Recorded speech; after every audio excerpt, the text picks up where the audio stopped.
Hi everyone, I'm Ashley and I'm a full-time artist, and this is everything that I painted this week.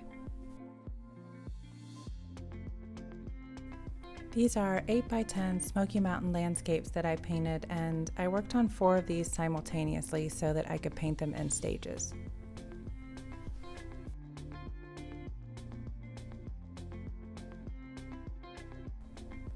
I use Liquitex modeling paste for the texture to prep the canvas, and I think it adds some extra depth and interest to such a small landscape scene.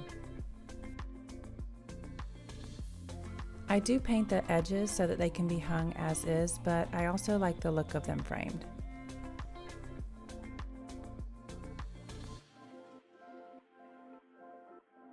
I love inspirational quotes, so I also did some quick fun portrait sketches this week and added in some quotes to each of them. I just painted people that came to mind, and then afterwards I would find a quote that I thought would fit the vibe of each painting.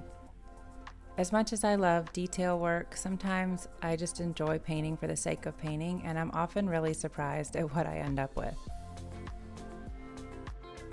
I ended up painting a frame for the Steinbeck one and added book titles around the edges. I had an extra frame, so I made one for the Mary Oliver one too, and I really like the folk art feel of them.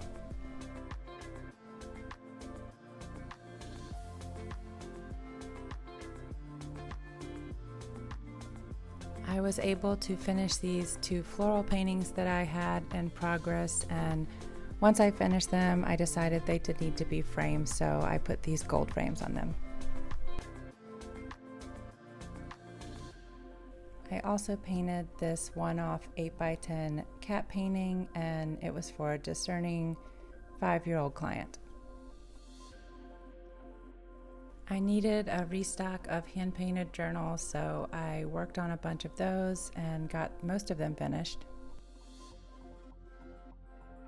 It was kind of a random week of artwork. I didn't have much time to focus on any large pieces, and smaller pieces can be worked on and off without losing any inspiration and concentration. So I thought this would be a good filler when I don't have time for a day in the life video, and hope you enjoyed it.